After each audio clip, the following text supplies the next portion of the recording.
সোহা swimming পুলে গোসল করতে করতে আমরা সবাই ব্যস্ত তার বার্থডে সারপ্রাইজ তৈরি করার জন্য।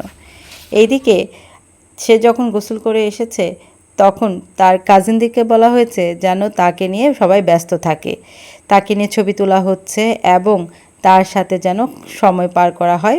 তারা বিভিন্ন ধরনের খেলাধুলা শুরু করেছে, কারণ যে অংশে তার জন্য বার্থডে সারপ্রাইজ তৈরি করা হচ্ছে সেখানে তার যাওয়া যাবেই না, কারণ তাহলে আর সারপ্রাইজই থাকবে না। তাই তাকে ব্যস্ত রাখার জন্য তার কাজিনরা ভীষণ ব্যস্ত, খেলাধুলা করছে তার সাথে। আর এইদিকে খুব ছোট্ট করে একটা সারপ্রাইজ পার্টির জন্য আয়োজন করা হচ্ছে। গোপনে এই কাজটা করতে হচ্ছে। তার পছন্দের সাইকেলটা অনেকক্ষণ পরে এখানে এনে সেট করা হয়েছে। সাইকেল আনতে দেরি হয়েছে, তাই এই অনুষ্ঠানটা করতে দেরি হয়েছে।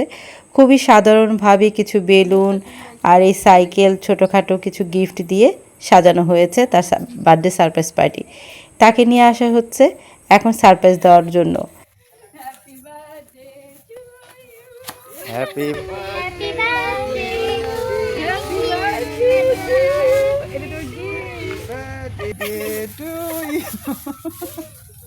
মাশাল্লাহ, সে এত খুশি হয়েছে, সে আমাকে জড়িয়ে ধরে আর ছাড়ছেই না।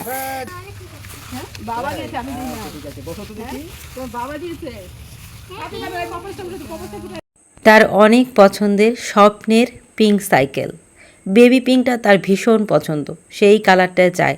বার্থডের আগে সে সারাক্ষণই জিজ্ঞেস করছিল আম্মু আমাকে কি গিফট দিবে। হ্যাঁ বাবা, শোনা happy birthday to you Soha, happy birthday আমি। হ্যাঁ খুশি? পছন্দ হয়েছে? হ্যাঁ কালার পছন্দ হয়েছে? ঠিক আছে, ঠিক আছে। পয়টা খুলে দাও, ও এটা চালালে ঘুরবে। আচ্ছা এটা চেঞ্জ করে দিচ্ছি, দাঁড়াও। Happy birthday to you. তাকে বলা হয়েছিল তোমার বার্থডেতে কোনো আয়োজন করা হবে না, এমনকি কেকও কাটা হবে না, কারণ কেক কাটা ভালো না।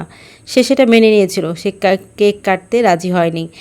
আবার তার জন্য কিছু করা হবে না সেটাও মেনে নিয়েছিল, কিন্তু প্রতিদিনই জিজ্ঞেস করছিল আম্মু আমাকে কি কিছুই দিবে না। তারপরে এই যে দেখুন তার সাইকেল দেখে সে তো মুগ্ধ, আর তার বোন তার জন্য এত এত গিফট তৈরি করেছে নিজের হাতে, সেগুলো এখন তাকে একটা একটা করে বের করে দিচ্ছে। আর সে তো অবাক হয়ে যাচ্ছে, আপু এগুলো কখন করেছে, আপু এই সব গিফট আমার জন্য কখন রেডি করলো। এই গিফটগুলো তৈরি করতে এবং এই গিফটগুলো লুকিয়ে রাখতে তার কাছ থেকে আমার বড় মেয়ের যে কী কষ্ট হয়েছে। সে সারাক্ষণই বলছিল যে আম্মু ওর জন্য তো আমি কোনোভাবেই গিফট রেডি করতে পারি না, সারাক্ষণ আমার সাথে থাকে, আমি কিভাবে ওকে গোপন করে গিফট বানাবো। মাশাল্লাহ, তারপরও কত ধরনের গিফট যে সে তার বোনের জন্য তৈরি করেছে, নিজের হাতে তৈরি করেছে। অনেক কিছু তার পছন্দের জিনিস সে কিনে নিয়ে এসেছে, যেগুলো দেখে সোহা একটার পর একটা সারপ্রাইজ হচ্ছিল যে কখন এগুলো করলো, আমার আপু আমার জন্য এত কিছু কীভাবে করলো। সে ভীষণ খুশি হয়েছে, এত খুশি হয়েছে যে সে আপু যে তাকে কত ভালোবাসে সেটা বুঝে উঠতে পারছে না। একটার পর একটা পছন্দের গিফট তার আপু তাকে দিয়ে যাচ্ছে। সত্যি অসাধারণ একটা মুহূর্ত। সে তার বোনকে জড়িয়ে ধরে আই লাভ ইউ করছে। অসম্ভব ভালো লাগলো আমাকে এই দৃশ্যটা দেখে। দুই বোনের মধ্যে এই মধুর সম্পর্ক চিরদিন অটুট থাকুক। আপনারা সবাই অনেক অনেক দোয়া করবেন। এই যে সবাই মিলে একটা সুন্দর সময় কাটালাম, হয়তো খুব ছোটোখাটো আয়োজন, কিন্তু আলহামদুলিল্লাহ মাশাল্লাহ কতটা আনন্দের একটা মুহূর্ত।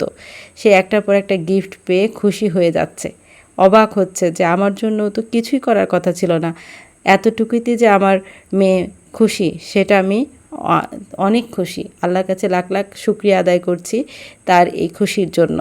সবাই দোয়া করবেন তার জন্য। আর সে তো তার সাইকেলটাকে বারবার ঘুরিয়ে ঘুরিয়ে দেখছেই, তার এত পছন্দ হয়েছে সাইকেলটা, কারণ সে এই সাইকেলটা অনেক দিন যাবৎ সে আশা করছিল এরকম একটা সাইকেল সে কিনবে। আলহামদুলিল্লাহ সেই খুশিটা তাকে দিতে পেরেছি। আর সবাই মিলে যে একটা চমৎকার সময় কাটিয়েছি, এই জন্য আল্লাহর কাছে লাখ লাখ শুকরিয়া। তো সবার শেষে তার খালামণি এসেছে, তার খালামণি আসতে দেরি হয়েছিল, তার খালামণিও তার জন্য গিফট নিয়ে এসেছে। সে তো অবাক যে এত গিফট হচ্ছে।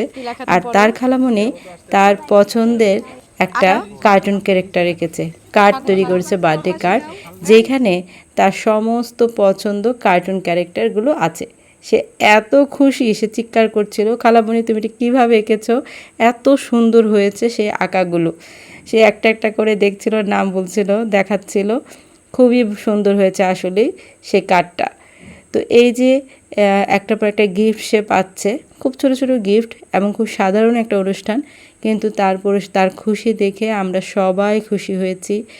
এবং আসলে বাচ্চাদের এই সময়টা, এই যে সে একজন স্পেশাল মানুষ আমাদের কাছে, সে আমাদের সবার ভালোবাসার মানুষ, এই জিনিসটা সে যে ফিল করছে, এটা তার সারা জীবন থাকবে, মনে থাকবে। এবং এই সময়টা এমন একটা সেনসিটিভ সময় যে বাচ্চারা নিজেকে স্পেশাল ভাবতে শুরু করে।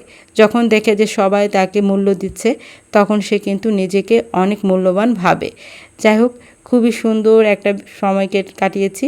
তারপর সন্ধ্যায় চলে এসেছি সবাই রেস্টুরেন্টে খাওয়া দাওয়া করে সবাই একসাথে অনেক আড্ডা দিয়ে, এই যে বাবা তাকে সাইকেল দিয়েছে, বাবার প্রতি তার ভীষণ ভালোবাসা, ভীষণ খুশি।